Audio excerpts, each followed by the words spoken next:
വീണക്ക് വേണ്ടി ബേജാറാവേണ്ട ഒരു കാര്യമില്ല, അത് നിങ്ങൾ ബേജാറായാൽ മതി. ഞങ്ങളെ സംബന്ധിച്ചിടത്തോളം വളരെ കൃത്യമാണ്. വീണക്കെതിരായിട്ടുള്ള കേസാണ് ഞങ്ങളിത് ഇടപെടേണ്ട കാര്യം. ഇതിൽ പിണറായി വിജയനെ പിന്നെ എന്തിനാണ് പ്രതി ചേർക്കുന്നതിന് വേണ്ടിയിട്ടുള്ള ഈ ഗൂഢാലോചന നടക്കുന്നത്? അതെന്താ നിങ്ങൾ ഉത്തരം? പിണറായി വിജയന്റെ വീട് റെയ്ഡ് ചെയ്യുന്നത് എന്തിനാണ്? ആ പറഞ്ഞല്ലോ.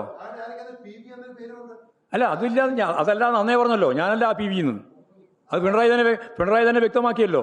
നേരെ മറിച്ച് മറ്റവർ രണ്ടുപേരും അംഗീകരിച്ചതാണ് ഞങ്ങളുടെ പേര് തന്നെയാണെന്നും. അതാ കാര്യം. ഒന്ന് നിഷേധിച്ച് അന്ന് മുതലേ നിഷേധിച്ചു, ആ PV ഞാനല്ല എന്ന് പറഞ്ഞു. ഇപ്പോൾ കൃത്യമായിട്ട് അവരുടെ പേര് എല്ലാവർക്കും അറിയുന്ന പേരാണ്. ഞാൻ പേരൊന്നും ഇപ്പോൾ പറയുന്നത് 2 മന്ത്രിമാരെന്ന് ഞാൻ പറഞ്ഞത് അത്രയേ ഉള്ളൂ. ഇതാണ് കാര്യം. ആ ഞങ്ങൾക്കിതിൽ ഒരു റിസൾട്ട് അറിയാനില്ല. കാരണം ഇത് പിണറായി വിജയനുമായി ഇതിന് യാതൊരു ബന്ധമില്ല. പിന്നെ എന്ത് റിസൾട്ട് അറിയേണ്ട കാര്യം? നിങ്ങൾ എന്ത് റിസൾട്ടിനെ പറ്റിയാണ് പറയുന്നത്? എന്ത് പരിശോധന? മുമ്പേ പരിശോധിച്ചെല്ലാം പൂർണ്ണമായി കൃത്യമായിട്ട് തള്ളിക്കളഞ്ഞാണല്ലോ എല്ലാം. ഈ കേരളത്തിൻ്റെ വിവിധ മേഖലയിൽ നടന്ന കോടതിയുടെ കേസുകളിൽ ഇതൊക്കെ തെറ്റാണെന്ന് വ്യക്തമായിട്ട് പറഞ്ഞു കഴിഞ്ഞതാണല്ലോ. അപ്പോൾ അങ്ങനെ ഒരു കേസ് നിലവിലില്ലല്ലോ. ഇനി വീണ്ടും ഹൈക്കോടതിയുടെ ഭാഗമായിട്ട് FIR ഇല്ലാത്ത പശ്ചാത്തലത്തിൽ നിങ്ങൾ അന്വേഷിക്കുക എന്ന് പറഞ്ഞതിൻ്റെ ഭാഗമായിട്ട് പിണറായി വിജയന് നേരെ വരാനുള്ള അടിസ്ഥാനം എന്താണെന്നാണ് ഞാൻ ചോദിച്ചത്. അത് രാഷ്ട്രീയം മാത്രമാണ്, വേറെ ഒന്നും അതിലില്ല. തെളിവില്ലാന്ന് ഉറപ്പുണ്ട് ഞങ്ങൾക്ക്. എന്താ സംശയം? ഞങ്ങൾക്ക് കൃത്യമായിട്ട് അറിയില്ല. പിണറായി വിജയനുമായിട്ട് ഇതിന് യാതൊരു ബന്ധമില്ല എന്ന് ഹൈക്കോടതി തന്നെ പറഞ്ഞിട്ടുണ്ട്. പിന്നെ ഞങ്ങളെന്തിനാ വേറെ അന്വേഷണം നടക്കേണ്ടത്? അതാ ഞാൻ പറഞ്ഞത്, കോടതി തന്നെ പറഞ്ഞത് ഉറപ്പ്. വേറെ ആര് പറഞ്ഞ ഉറപ്പാകേണ്ടത്? ഞങ്ങൾ പറഞ്ഞാൽ നിങ്ങൾ പറയും അത് രാഷ്ട്രീയം, നിങ്ങളുടെ രാഷ്ട്രീയമാണല്ലോ എന്ന്. കോടതി തന്നെ പറഞ്ഞല്ലോ ഗവൺമെന്റിനോ പിണറായിക്കോ ഇതിലൊരു പങ്കുമില്ല എന്ന് കോടതി പറഞ്ഞു വെച്ച് കഴിഞ്ഞിട്ടുണ്ട് ഇതിനു മുമ്പ് തന്നെ. പിന്നെ എന്തിനാണ് വീണ്ടും അന്വേഷണത്തിന്റെ പേരിൽ പിണറായി വിജയനെ ഇപ്പോൾ ഇവിടെ റെയ്ഡ് നടത്താൻ പുറപ്പെട്ടത്? എന്തിനാ? അത് രാഷ്ട്രീയ, അതാണ് ഞാൻ പറഞ്ഞത്, അതാണ് രാഷ്ട്രീയ പ്രേരിതം. അതാണ് കാര്യം. ശരി.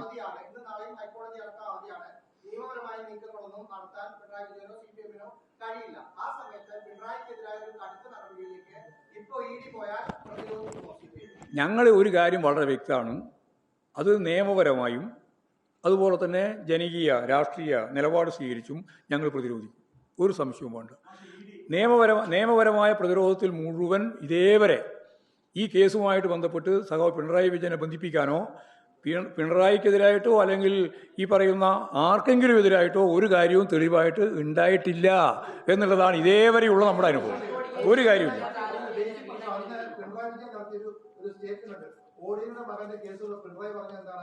ഇഡിയുടെ കയ്യിൽ എന്താണ് തെളിവുള്ളത്, അവിടെ എന്താണ് രേഖയുള്ളത് ഞങ്ങൾക്ക് അറിയില്ല എന്നാണെന്ന് പിണറായി പറഞ്ഞത്. അല്ല, നിങ്ങളുടെ കയ്യിൽ പ്രതികരണമുള്ളതല്ല ഞാൻ പറയുന്നത്. ഞാൻ പറഞ്ഞത് കോടതി അത് സംബന്ധിച്ച് പറഞ്ഞു വെച്ച അവസാനത്തെ വാക്കാണ്. ഇതിൽ ഗവൺമെന്റിനോ പിണറായി വിജയനോ യാതൊരു തരത്തിലുള്ള സഹായവും ഈ കമ്പനിയുമായി ബന്ധപ്പെട്ട് ചെയ്തു കൊടുത്തിട്ടില്ല എന്ന് കൃത്യമായിട്ട് പറഞ്ഞതാണ് കോടതി. അപ്പോൾ ആ കോടതി പറഞ്ഞ പരാമർശത്തിൽ മാത്രം നിന്നാൽ മതി. ജഡ്ജിമെന്റ് വന്നിട്ടുണ്ട്, പരിശോധിച്ചാൽ മനസ്സിലാവും. ജഡ്ജിമെന്റ് വന്നില്ല. അങ്ങനെ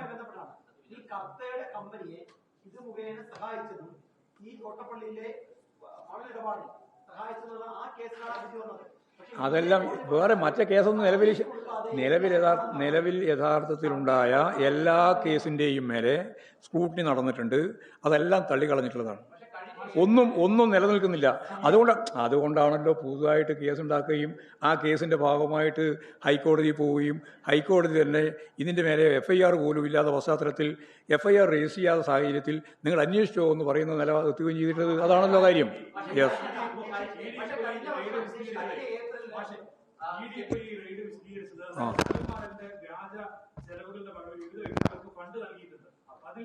മുഖ്യമന്ത്രി പിണറായി വിജയനും മുഖ്യമന്ത്രിയും പിണറായി വിജയന്റെ മകളും ഗുണഭോക്താക്കളാണ് എന്നുള്ളതാണ്. അത് തെറ്റാണ്. ഞാൻ പറഞ്ഞല്ലോ, മകള് വാങ്ങിയെ സംബന്ധിച്ചിടത്തോളം പറഞ്ഞു അത് കരാറാണ്.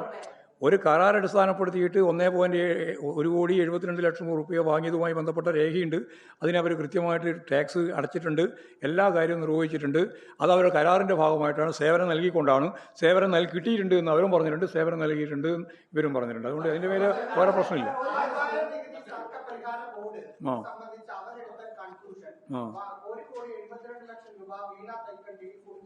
ഉണ്ട്. അല്ല, കിട്ടിയിട്ടുണ്ട് എന്ന് കമ്പനി തന്നെ പറഞ്ഞിട്ടുണ്ട്. പിന്നെ അതിൽ അവർ കൺക്ലൂഷൻ പറഞ്ഞിട്ട് കാര്യം. ശരി, നമുക്കിപ്പോൾ ഒറ്റ കാര്യമേ ഉള്ളൂ. ഞാൻ ഇതിന് വേറെ വിശദീകരിക്കാൻ പോകുന്നില്ല. ഇത് കേരളത്തിലെ CPM-നെതിരായിട്ട് നടക്കുന്ന കടന്നാക്രമത്തിൻ്റെ ഏറ്റവും അവസാനത്തെ ഒരു ആയുധമാണ്. പിണറായിക്കെതിരായിട്ട് ഇങ്ങനെയൊരു കേസ് ചുമക്കാൻ വേണ്ടിയുള്ള ബോധപൂർവമായ രാഷ്ട്രീയ പ്രേരിതമായ നിലപാടാണ്. ഈ രാഷ്ട്രീയ പ്രേരിതമായ നിലപാടിനെ ഞാൻ നേരത്തെ പറഞ്ഞതുപോലെ നിയമപരമായും അതുപോലെ തന്നെ രാഷ്ട്രീയമായും ഞങ്ങളിതിനെ ഫലപ്രദമായിട്ട് നേരിടുക തന്നെ ചെയ്യും. ഇന്ന് കേരളത്തിൽ അങ്ങോളം ഇങ്ങോളം ജനങ്ങൾ പ്രതിഷേധത്തിൻ്റെ ഭാഗമായിട്ടാണ് രംഗത്തുള്ളത് എന്ന കാര്യമാണ് ഞാൻ പറയാൻ ഉദ്ദേശിച്ചത്. ഇത്രയും കാര്യമാണ് പറയാനുള്ളത്.